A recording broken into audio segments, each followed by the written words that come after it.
네, 반갑습니다. 이제 고려 말의 새로운 정치 세력의 성장 이 부분을 한번 보도록 하겠습니다. 크게 두 부류가 있었다 이렇게 보면 될 것 같은데 한 부류는 이제 신진사대부라고 한다면 그다음 한쪽은 신흥무인 세력이다 이렇게 보면 될 것 같습니다. 자, 신진사대부는 사실 공민왕 때 성균관을 정비하게 되면서 이제 검문세족에 맞설 이제 정치 세력으로 새롭게 등장을 했던 키웠던 애들이죠. 그렇게 해서 등장을 하게 된 거고 기본적으로 얘들은 성리학을 수용하는 사람들입니다. 그리고 성리학자들이었다고 보면 되고 이제 그를 바탕으로 이제 과거를 통해서 중앙관리로 진출한 애들이라고 보면 됩니다. 그래서 유교 지식과 행정 실무 능력을 바탕으로 성장했고 그래서 공민왕의 개혁 정치에 적극 참여하게 되면서 검문세족의 비리를 비판하는 이제 비판 세력으로서 성장을 했다라고 보면 될 것 같습니다. 자, 기본적으로 얘들은 명과 좀 우호적인 관계를 유지할 것을 주장했던 세력들이다라는 걸 좀 기억해두면 될 것 같아요.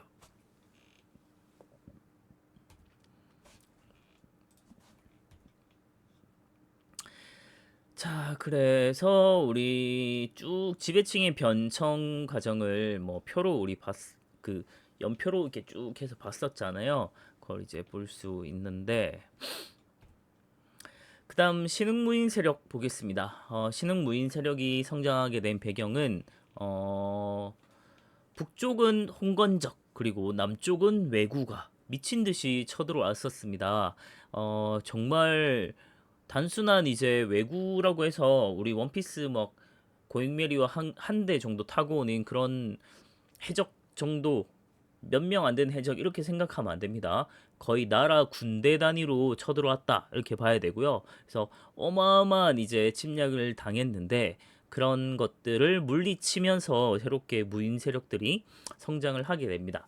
그로써 성장했던 인물이 제 1인자였던 최영 그리고 2인자가 바로 이성계 이렇게 생각할 수 있고요.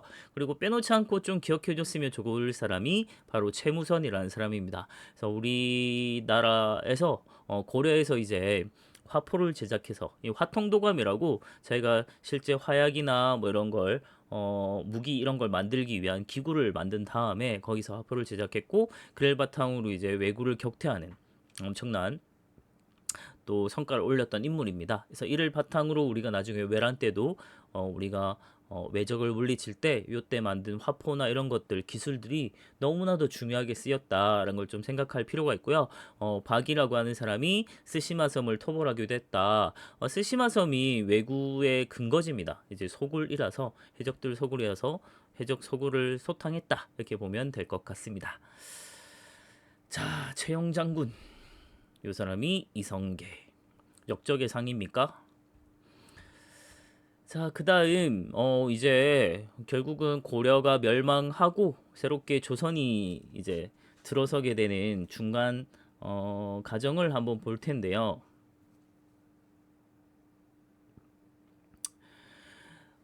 당시 중국 상황은 우리 뭐 원 말기 보면 알겠지만 원명 교체기였죠. 그래서 원이 쇠퇴하고 명이 새롭게 등장하던 시기였다라고 보면 되고, 근데 문제는 명이 이제 원을 몰아내줬다고 하면서 고려에 무리한 공물을 요구하게 됐고요. 뭔가 되게 원나라 처음 간섭할 때 비슷한 느낌이죠. 거기에 가장 큰 문제는 뭐였냐면 쌍성 총관부 지역을 명이 자기들한테 달라고 요구한 것입니다. 그러니까 여기가 되게 요충지이긴 한 거죠. 사실 고려 입장에서 봤을 때도 되게 중요한 지역이었고 원나라 때 요 지역을 쌍성 총관부 지역을 아주 열심히 쳐가지고 회복한 사람이 공민왕이었잖아요. 그렇게 해서 열심히 이제 회복한 지역인데 그 지역에다가 명이 천령위라고 하는 걸 설치하는 걸 요구했었고요. 요거 때문에 안 된다, 우리 들어줄 수 없다라고 해서 당시 왕이었던 우왕하고 그리고 최영이 반발했고, 아예 그냥 우리 이참에 명이 아직 자리 잡기 전에 요동을 우리가 쳐버리자 해서 요동 정벌을 추진하게 됩니다. 이성계는 가장 극렬하게 반대했던 사람 중입니다. 사람 중에 하나입니다. 그래서 사불가론이라고 해서 네 가지 이유를 들어서 크게 반대를 했었고요. 어쨌든 요동정벌은 왕이랑 제1인자가 아주 적극적으로 추진했던 것이기 때문에 결국은 요동 정벌 하러 떠나게 됩니다. 근데 문제는 요때 정벌군의 총대장이 이성계예요. 저는 사실 요 선택이 잘 이해가 되지 않는데, 요동 정벌을 가장 반대했던 이성계에게 요동 정벌의 총사령관을 맡긴 거예요.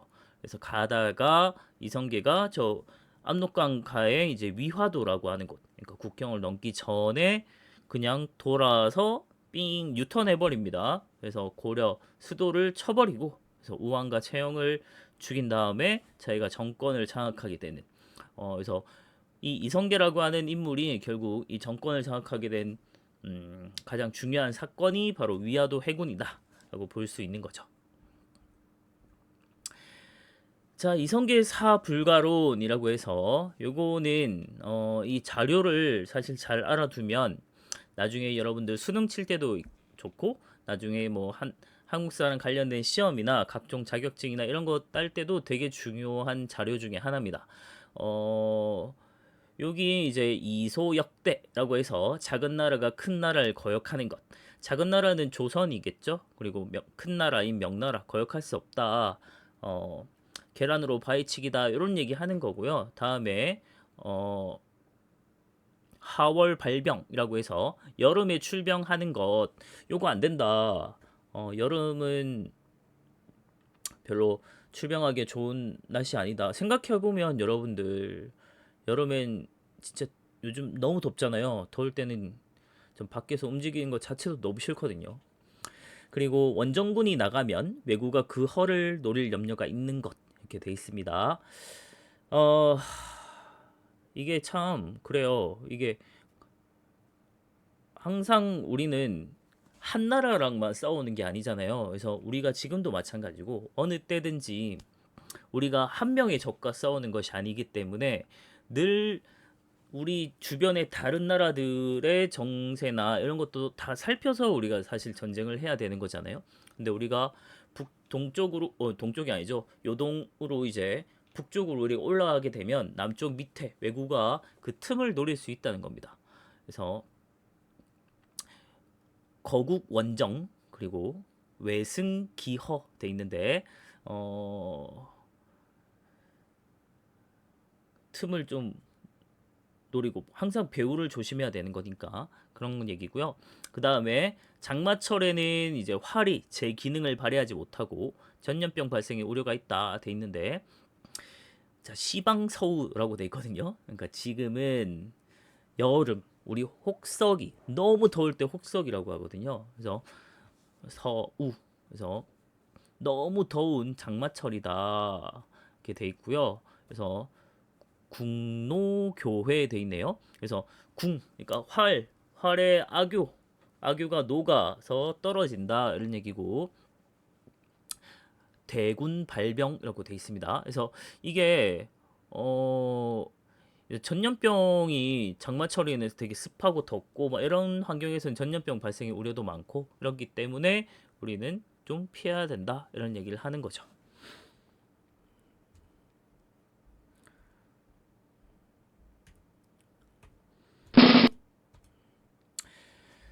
자, 그래서 결국은 이제 이성계가 정권을 잡게 됐고 신진사대부도 같이 이제 정권을 잡게 되는 이런 상황인데요. 이때 이제 신진사대부들 안에서 분화가 좀 이루어집니다. 그러니까 늘 보면 우리는 개혁 세력들이 온건파랑 급진파로 나뉘는 걸 볼 수 있잖아요. 그 중에서 이제 온건파를 보자면 이색, 정몽주 이런 사람 대표적으로 정몽주 볼 수 있죠. 그래서 이 사람들은 고려 왕조를 유지하자. 개혁은 하는데 천천히 고려 왕조는 유지하자는 게 입장이었죠. 그래서 끝까지 고려의 충신으로 남겠다라는 입장이었고, 정도전은 이런 얘기를 합니다. 고려는 이미 썩었어. 개혁을 한다한들 변하지 않아. 아예 새롭게 나라를 세워버리자. 그래서 새로운 왕조를 개창을 주장한 게 정도전, 뭐 조준, 그리고 권근 뭐 이런 사람들이 있습니다. 자, 그런 사람들이 결국 이성계랑 손을 잡고 조선을 건국하게 되죠. 하지만 가장 걸림돌이 된 인물이 바로 정몽주였습니다. 그래서 정몽주를 제거를 해야만 했어요. 근데 가장 요 당시에 뛰어난 학자이자 많은 젊은 선비들의 이제 롤 모델이 되는 인물이 정몽주였고, 그래서 이 사람을 함부로 죽일 수는 없었습니다. 그래서 이성계가 직접 나서지는 못했고, 그래서 어떻게 해야 될까 열심히 속을 썩히고 있으니까 아들인 이방원이 내가 제거해 주겠다고 나서게 되는 거죠. 그래서 이방원이 가서 정몽주를 만납니다. 그래서 이런 걸 하죠. 하여가라고 해서 이런들 어떠하리 저런들 어떠하리 만수상 드렁치기 얽혀진들 어떠하리 우리도 이같이 얽혀 천년만년 살아보세. 자, 뭐 고려면 어떻고 새로운 나라면 어떠냐, 우리 같이 한번 해보는 게 어떤가요? 라고 물어본 겁니다. 그러자 정몽주가 이 몸이 죽고 죽어 100번 고쳐 죽어 백골이 진토되어 넋이라도 있고 없고 님 향한 일편단심이야 가실 줄 있으랴 라고 해서 단심 말 그대로 충성, 내 마음은 하나다, 내 마음을 지키겠다, 충성을 지키겠다 이런 얘기를 하는 겁니다. 그래서 난 고려 끝까지 지킬 거야 해서 그러면 죽어 해가지고 때려 죽이죠. 그렇게 해서 선주교에서 철퇴를 받고 죽습니다. 그러면서 생을 마감하게 됐고 결국은 조선을 건국하게 되는 거죠. 그 다음에 마지막 이제 고려의 생활과 문화, 사회사, 사회문화사 이런 거 한번 보겠습니다. 고려는 생각보다 농민을 위한 사회정책, 복지정책 이런 것들이 꽤 잘 이루어지는 나라였습니다. 농사철에 농민 동원을 이제 금지했고, 다음 자연재해 시 세금도 막 감면해 줬어요. 특히 태조 때 이제 흑창 이런 걸 설치하기도 했는데, 요거 이제 잘못됐습니다. 제가 수업 때 설명을 했는데, 태조 때 설치한 게 흑창이란 게 있었고, 그 뒤로 흑창을 이어받아서 고려에서 이제 빈민 구제를 하는 기간은 의창이라고 합니다. 의창. 그래서 의창이라고 생각을 하셔야 됩니다. 요 흑창 아니에요. 의창. 다음에 의료 및 구제 사업을 했고요. 그런 지금으로 치면 보건소 역할을 했던 게 이제 동서대비원이라는 곳이 있었습니다.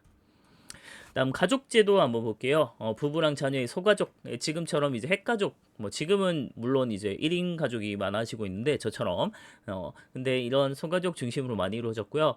혼인은 대체로 일부 일처제였습니다. 그래서 고려에서는 첩을 두거나 이러면 굉장히 사회적으로 지탄받고 비난받았습니다. 그리고 이혼과 재혼이 뭐 지금보다 훨씬 자유로웠다라고 볼 수 있을 것 같아요. 재혼 여성의 자녀도 차별 없었고요. 사회활동 다 가능했습니다. 근데 조선 때 가면 안 됩니다.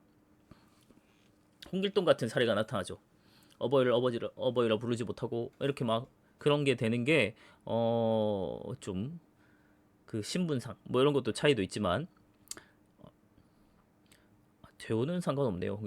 홍길동은 이제 신분상 첩의 자식이라서 문제가 되는 건데, 그 다음 이제 사위가 처가의 호적에 오르거나 처가살이를 하는 경우도 많았다. 그런 걸 되게 부끄러워하지 않고 오히려 처가살이를 더 많이 했을 정도였다라고 보기도 하고요. 다음 사위나 외손자도 음서의 혜택을 누렸다. 음서의 범위가 굉장히 넓은 걸 볼 수 있습니다. 다음 고려 후기에 좋은 풍습이 유행했다. 이건 이제 공려 때문이었죠. 그 다음에 자녀 균문 상속이 이루어졌다. 나중에 조선 후기가 중기 좀 지나게 되면 어떤 게 나오냐면 어, 재산을 아들한테만 물려주거든요. 특히 그것도 장자에게만 물려줬는데 이때는 아들, 딸 구분 없이 다 균분, 다 똑같이 나누셨다라고 하는 점. 자, 그게 바탕이 되는 건 사실 장자에게 몰아주는 건 장남이 제사를 지냈기 때문이거든요. 근데 고려 때는 남녀 구분 없이 아들, 딸 구분 없이 다 부모를 모시기도 하고 제사를 지냈습니다. 특히 돌아가면서 지냈어요. 그래서 돌아가면서 부모 모시고 제사 지내고 이런 거 했기 때문에 재산을 똑같이 나눠줬다. 누구 하나 이제 나의 제사를 지내줄 자식이 아닌 거죠. 그래서 다 같이 돌아가면서 지냈기 때문에 다 같이 재산을 똑같이 나눠줬다 이렇게 볼 수 있는 거죠. 그래서 여성의 지위는 굉장히 뭐 사회적으로 뭔가 정치적으로는 사실 뭐 관료층이나 이런 것들이 여성은 없죠. 그래서 일정 부분은 제한이 있지만 일상생활에서는 그냥 거의 대등한 위치였다라는 걸 볼 수 있고, 호적에도 그냥 남녀 구분 없이 태어난 순서대로 기록을 합니다. 나중에 이제 조선 후기 좀 조선 진화 중기 이후로 보면은 호적에 여자는 올리지 않거든요. 막 그런 것들 보면 확실히 차이가 많이 났다. 다음 여성도 호주가 될 수 있었습니다. 야, 나온 김에 다 끝낼 수 있을 것 같은데, 자, 고려 고려의 사상 한번 보겠습니다. 고려는 역시나 뭐 통치 이념은 유교이지만 역시나 불교 국가였거든요. 자, 이런 고려의 불교 하면 딱 두 명만 생각하면 됩니다. 의천과 진울 생각하면 되고, 그 전에 불교 행사가 아주 많이 국가적으로 열렸습니다. 대표적인 게 연등회, 팔관회 이런 게 있었고, 그다음 대장경도 많이 간행됐죠. 그래서 초조 대장경 거란 때 불타 없어졌고요. 그래서 새로 만든 제조 대장경이 바로 팔만 대장경이죠. 강화도로 가서 요거 만들고 있었습니다. 다음 의천은 우리가 기본적으로 불교의 종파는 교종과 선종이 있다고 했죠. 그래서 교종을 중심으로 선종을 통합한 사람이 바로 의천이다 이렇게 보면 될 것 같고요. 그래서 만들어진 게 해동 천태종이라고 얘기를 합니다. 해종 천태종은 제가 굉장히 다녔던 절들 중에서 되게 멋있는 절들 많이 남아 있어요. 그래서 저기 뭐 단양의 구인사라든지 아니면 뭐 저 부산의 상광사라든지 굉장히 화려하고 멋진 그런 이제 절들을 많이 볼 수 있는 게 요 천태종입니다. 다음 이제 또 기억해야 될 거는 이천의 사상 중에 교관겸수라는 걸 주장을 했는데, 교관이라고 하는 말은 뭐 정확하게 몰라도 되지만 겸수를 기억을 해야 됩니다. 겸수. 겸해서 수행하자는 겁니다. 뭘? 이론과 실천 둘 다 겸해서 수행하자라는 거죠. 우리 기본적으로 생각할 거는 교종은 이론이고 선종은 실천이다. 이런 이제 특징을 알고 있으면 그거 둘 다 통합해서 둘 다 중요하다. 둘 다 수행을 하자는 거니까 이론과 실천 둘 다 겸해서 수행하자 이렇게 생각을 하면 됩니다. 교관겸수. 그다음 이제 진울. 그러니까 조선이 아니죠. 지금 고려죠. 고려의 이제 정기를 대표하는 인물이 의천이라면 고려의 후기를 대표하는 이제 스님은 진울이다. 이렇게 생각을 하면 되고요. 자, 요 시기 때가 되면 사실 고려 후기 말기 이때 되면 건문세족들하고 불교계가 결탁을 해서 워낙 불교계가 타락을 많이 하거든요. 사원전이라고 해서 사원이 엄청난 토지와 노비를 가지고 엄청나게 많은 부를 축적하는 걸 볼 수 있고, 막 사원에서 막 술도 만들어서 팔고 막 이럽니다. 그래서 아주 엉망이었던 때죠. 그런 이제 세속화에 대해서 굉장히 비판을 많이 했고요. 그런 이제 선종을 중심으로 해서 교종을 통합해서 이제 조계종을 창시한 인물이다라고 보면 되고, 이 조계종이라는 게 얼마나 대단하냐면 우리 지금에 남아 있는 지금 있는 절들 있죠. 거의 한 95% 이상 정도가 아마 다 조계종일 겁니다. 그래서 조계종의 비율이 어마어마하게 높습니다. 그러니까 뭐 최소 7호 잡아도 한 90% 이상은 다 조계종이다 이렇게 보면 될 것 같거든요. 그래서 어마어마한 영향력을 가졌다 볼 수 있고요. 앞서 얘기했듯이 이제 불교의 세속화를 비판하면서 수선사를 중심으로 해서 결사운동을 합니다. 그러니까 결사운동이라고 하는 건 이제 불교의 원래 모습으로 돌아가자는 운동이거든요. 그래서 불교 본연의 자세로 돌아가자, 그리고 세속화에 대해서 굉장히 비판했다. 자, 요 사람의 사상도 의천의 교관겸수랑 되게 비슷한 게 있다고 했잖아요. 그게 이제 정해 쌍수라고 합니다. 정과 해는 몰라도 쌍수만 기억하면 됩니다. 쌍으로 수행하자는 거죠. 뭐와 뭐를. 그래서 이론과 실천 둘 다 수행하자는 입장인데, 조금 비교를 해보자면 의천은 교종 중심입니다. 그러면 조금 더 이제 이론 중심이고, 다음 진울은 이제 선종 중심이거든요. 그래서 좀 더 이제 실천적인 게 중심이다. 이렇게 보면 될 것 같습니다. 자, 그리고 진울은 또 하나의 사상이 더 있는데 그것이 돈오 점수라고 해서 요거는 둘 다 합쳐진 말입니다. 돈오는 단번에 깨우침이란 뜻이고 점수는 계속 점진적으로 수행을 해야 된다는 뜻인데, 우리 쉽게 그냥 이해를 하자면 뭐 우리 불교의 교리까지 다 이해하긴 어려우니까 그냥 단번에 깨우침을 내가 가지더라도 계속 점진적으로 수행을 해야 된다. 그러니까 수행을 되게 강조했다. 그런 인물로 볼 수 있습니다. 자, 그 외에 다른 뭐 사상을 보자면 도교 이런 게 유행했고요. 국가의 평화를 기원하는 행사, 그게 이제 팔관에 이런 걸로 막 나타납니다. 다음에 풍수지리설이 뭐 역시나 신라 말 때부터 이제 유행을 했는데 지금도 뭐 명당이 어떻고 이런 얘기를 하니까 이때도 엄청나게 유행을 한 겁니다. 그래서 도읍을 지정한다든지 이런 데도 활용을 했고요. 다음에 도참 사상 이런 도참은 뭐 지금으로 치면 뭐 종말론 라고 하든지 뭐 그런 예언입니다. 예언 사상이랑 결탁을 하게 되면서 어느 지역에 뭐 나라를 뭐 수도를 세우면 세계를 정복할 수 있다느니 그게 이제 뭐 묘청의 서경촌도 운동할 때 난경이 아니죠. 서경길지설이었죠. 서경에 가면 우리가 세계를 정복할 수 있다. 뭐 이런 얘기했죠. 다음에 유학 과거제가 시행되면서 유학이나 이런 것들이 엄청나게 많이 이제 유행을 발달하게 됐고, 다음 개경의 국자감 지방에는 향교를 설치했었습니다. 다음에 이것까지는 이제 관학이라고 볼 수 있는 거고, 사학 그러니까 쉽게 얘기하면 학원입니다. 학원 이런 것들이 처음 만들어지게 된 건 저희 시조님께서 만들었습니다. 채충이라고, 해동공자 채충이라고 불리는 인물인데 바다 건너 동쪽의 공자 같은 인물이라고 아주 학문적으로 뛰어난 인물이셨고요. 그리고 여러 이제 왕을 거치면서 직접 과거제나 이런 걸 이제 어,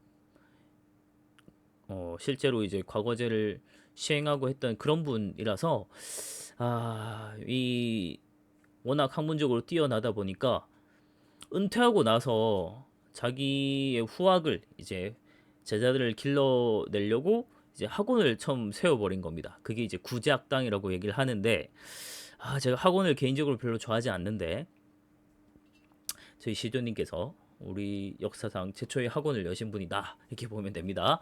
어쨌든 요 구제학당이란 게 어마어마하게 인기가 좋았어요. 여기 들어가면 국자관 가는 거보다 과거 급제제가 더 많이 나오는 겁니다. 그래서 많은 이제 과거를 꿈꾸는 아이들이 요 사학에 몰리게 되는 거죠. 다른 학원들에. 그래서 요 구제학당 말고도 막 여러 학원들이 막 생겨나기 시작했거든요. 그런데 막 몰리게 되면서 사학 12도라는 게 융성을 했고, 그래서 관학이 좀 위축되게 됐다. 그래서 정부는 나름대로 과학진흥책 막 장학금도 주고 막 책도 주고 막 이런 것들 막 하게 됩니다. 그걸 자세하게 보지는 않을 거고요. 그냥 이런 게 있었다 정도 받으면 되겠습니다. 자, 그다음 성리학이 수용되는데 원으로부터 이제 성리학이 소개가 처음 됩니다. 그걸 소개한 인물은 바로 안향이라고 하는 인물이고요. 이 사람의 이제 제자가 이재현이라고 하는 인물인데 원나라에서 그 충선왕이라는 사람이 원나라의 수도에 이제 왕실 도서관 같은 걸 설치하거든요. 그걸 망권당이라고 하는데 거기서 이제 원의 학자들이랑 이제 이재현이나 이런 사람들이 모여가지고 서로 막 학문적인 토론도 하고 하면서 성리학이 어마어마하게 발전을 하게 됐고 그렇게 길러낸 제자들이 신진사대부다 이렇게 생각을 하면 되겠습니다. 자, 역사책 보고 자, 대표적인 고려의 역사책 하면 삼국사기를 이제 빼놓을 수 없겠죠. 자, 나라에서 펼쳐낸 거고요. 편찬자는 김부식이었습니다. 근데 김부식은 경주 김씨예요. 그러니까 신라 출신입니다. 그래서 삼국사기가 그래서인지 약간 친신라적인 성향이 좀 있다 이렇게 평가를 받고요. 그리고 성리학자들의 입장에서 편찬했기 때문에 유교적인 입장에서 편찬되었다 이렇게 좀 평가를 하는 편입니다. 다음 이규보의 동명안편, 뭐 이승유의 제왕운기 이런 것들 있었고, 다음 고려 후기에 아주 대표적인 역사서라고 한다면 삼국유사가 있는데 사실 삼국유사는 일연이라고 하는 스님이 개인적으로 이제 쓴 책이기 때문에 어 되게 뭐 내용이 좋지만 아무래도 스님이 쓴 거라서 불교적인 색채가 좀 있어요. 그게 좀 어 이제 삼국사기랑 차이가 나는 점이고, 그 삼국사기에서 좀 다루지 않는 좀 야사나 이런 것들 그러니까 야사는 야한 거 아니죠. 그래서 정사는 아니지만 삼국사기에 나와 있지 않는 여러 뭐 에피소드들 뭐 여러 일화들 민담 이런 것들을 많이 담고 있는 게 삼국유사다. 이런 게 좀 그래서 삼국사기랑 삼국유사는 서로 이제 보완해 줄 수 있는 좋은 역사서다. 이렇게 생각을 하면 되겠습니다. 자, 다음 불교 문화 예술 보면 끝이네요. 여기까지 빠르게 마무리하겠습니다. 자, 불교 문화가 당연히 예술적으로 많이 발달을 하게 되는데요. 그래서 불상은 초기에는 좀 거대한 석불이나 아니면 고려 때만 되게 특이하게 철불이 많이 만들어져요. 요런 아주 거대한 석불이 있다든지 아니면 이 교과서에 나와 있는 간촉사 석조미륵보살입상, 우리가 일반적으로 생각하는 부처의 모습이 아니죠. 생긴 거 보면 굉장히 뭐지? 우리가 아는 부처님의 얼굴이 아닌데 좀 약간 이렇게 생겼네 싶은데, 그게 아무래도 당시 이제 호족들의 영향력이 되게 강하던 고려 초기 때 만들어진 석불이거든요. 근데 그래서 그 지방의 호족의 얼굴을 넣지 않았을까. 그래서 지방색이 되게 강한 호족의 영향력을 좀 보여줄 수 있는 그런 석불이다, 이렇게 볼 수 있고요. 석탑은 이제 역시나 신라 때부터 이어지는 3층 석탑. 이게 사실은 되게 비례나 균형이나 이런 걸 보면 가장 안정적인 형태고 되게 좋은데, 고려 이제 좀 뭔가 후기로 갈수록, 그러니까 원간석 이런 걸 거치면서 원나라의 영향을 받아서 다각 다층탑이 많이 만들어집니다. 그리고 선종이 유행을 하면서 승탑도 많이 만들어져요. 다음에 이렇게 다각 다층탑,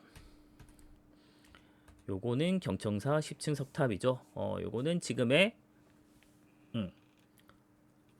되게 현대적인 공간에 있죠. 국립중앙박물관이죠. 자, 그리고 가장 오래된 목조 건축물로는 봉종사 극락전이 있고요. 그다음에 가장 대표적인 건축물 하면 부석사 무량수전이 있습니다.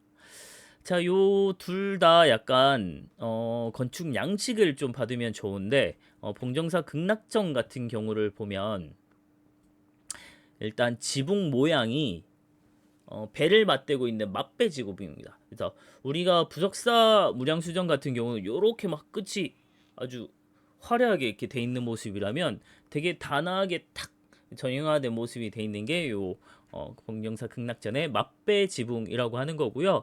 그리고 요 기둥 위에 이제 지붕이랑 이어지는 요 부분에 이제 장식을 이제 공포라고 하는데, 요 지붕 위에만 딱 있죠. 기둥 위에만 있죠. 이런 걸 이제 주심포 양식이라고 얘기를 합니다. 다음에 부석사 무량수전 같은 경우는 우리 교과서에 보면 요 기둥을 좀 확대해서 나와 있잖아요. 근데 생긴 거 보면 위에서 점점 내려올수록 약간 홀쭉하다가 배가 똥 튀어나와 있듯이 이렇게 배올린 기둥이 좀 있죠. 여기 이제 요게 좀 특징이고, 다음에 얘는 지붕 모양이 엄청 끝이 이렇게 쫙 올라가는 화려한 되게 느낌인데, 요건 한자로 이제 숫자 8자 모양이라고 해서 이제 팔작 지붕이라고 얘기를 합니다. 그래서 팔작 지붕하고 베를린 기둥 양식이 나타나는 게 무량수전이고, 마찬가지로 얘도 기둥이랑 지붕 요 이어지는 요 부분에만, 기둥 위에만 이렇게 공포가 있죠. 그래서 이런 거는 주심포 양식이라고 하고, 근데 요 우리 통도사만 가봐도 볼 수 있는데, 기둥 위에만 있는 게 아니고 전체적으로 이렇게 지붕 밑에 이렇게 쫙 다 공포가 쫙 있는 걸 볼 수 있거든요. 근데 그런 걸 이제 다포라고 합니다. 포가 많다고 해서. 다음 수덕사 대웅전의 모습도 굉장히 단아하고 이런 모습을 볼 수 있는데, 역시나 얘도 맞배 지붕이 나타난 걸 볼 수 있습니다. 자, 그 다음 인쇄술. 고려하면 인쇄술이죠. 고려는 대장경도 많이 만들고 불교서적도 많이 만들었습니다. 그래서 목판 인쇄술의 아주 절정으로 볼 수 있는 게 팔만 대장경을 볼 수 있고요. 다음에 금소갈자를 발명한 세계 최초로 발명했다고 볼 수 있겠죠. 자, 그걸 잘 보여주는 게 상정 고급 예문과 직지심체 요절인데, 안타깝게도 상정 고급 예문은 전해지지 않습니다. 이게 딱 전해졌으면 아주 멋지거든요. 상정 고급 예문이 딱 1234예요. 1234 만들어진 연도가. 근데 이게 책은 남아있지 않는데 그러면 어떻게 하는 거야 싶은데, 왜냐면 어느 기록에 상종 고급 예문이라는 책을 금속 활자로 펼쳐냈다라는 기록이 있어요. 기록이 남아 있어서 뭔가 한 것 같은데 안타깝게도 상종 고급 예문이 전해지지 않아요. 그래서 인정을 받지 못하지만 그나마 다행인 게 직지심체 요절이 한 100년 정도 더 늦는데 직지심체 요절은 다행히 남아 있습니다. 그래서 현존하는 가장 오래된 금속 활자본이라고 보면 되고 이것만 해도 구텐베르크보다 100년 앞섭니다. 유럽에서 원래 역시 우리가 뛰어나 아시아 별거 아니야 이러면서 개무시하던 게 이제 구텐베르크의 금속 활자였는데 그걸 이제 깨뜨리고 100년 더 앞선 게 직지심체 요절이었던 거죠. 하지만 우리나라에 없습니다. 프랑스 국립도서관에 있죠. 다음 고려 청자랑 공예 마지막 이거 보고 마치도록 하겠습니다. 고려하면 역시 청자죠. 청색 안료는 코발트라고 하는데요. 우리나라에 없어서 전량 수입한 아주 값비싼 안료입니다. 근데 요걸 아주 처발처발해서 아예 이제 청자를 만들 수 있을 정도면 어마어마하게 경제력이 좋았다라고 볼 수 있는 거고요. 그걸 더 발전된 형태가 이제 상감청자라고 하죠. 그러니까 청자, 기본 순청자에다가 그 표면에다가 무늬를 새겨서 파서 이제 무늬 새겨놓고 다른 색의 흙을 넣어서 구운 거죠. 거기가 그렇게 이제 만든 게 상감청자라고 하고 아주 특이한 요 비취색이라고 하죠. 요런 옥색깔이라고 하나요? 이제 이런 색깔이 나타나는 게 청자의 특징이고 정말 아름답고 만약에 이 원형 그대로 깨지지 않은 청자를 우리가 하나 발견하면 그야말로 로또입니다. 아주 값비싼 우리 문화재 중에 하나다라고 볼 수 있습니다. 가격이 비싸다고 해서 뭐 무조건 좋다는 건 아니지만 비쌀 만한 이유가 있는 거기도 한 거죠. 그 다음에 나전 칠기, 통영의 칠기가 유명하죠. 그래서 그런 칠기가 많이 만들어졌고, 다음에 은입사라고 요거 저 사실 되게 신기해요. 이게 우리가 생각하는 그 은입니다. 은을 아주 얇게 해서 은으로 실을 만들어요. 실을 만든 다음에 이제 청동으로 만든 거에다가 표면을 얇게 파서 거기에 은실을 이렇게 하나하나 박아가지고 이렇게 만들어 놓은 형태가 여기 오른쪽에 나와 있는 요겁니다. 그래서 요거는 은으로 만든 요 끈을 이제 넣었다고 해서 은입사라고 얘기를 하는데 어마어마한 이제 공예 기술을 갖고 있었다 이렇게 보면 됩니다. 여기까지 하면 끝. 드디어 이제 고려 끝입니다.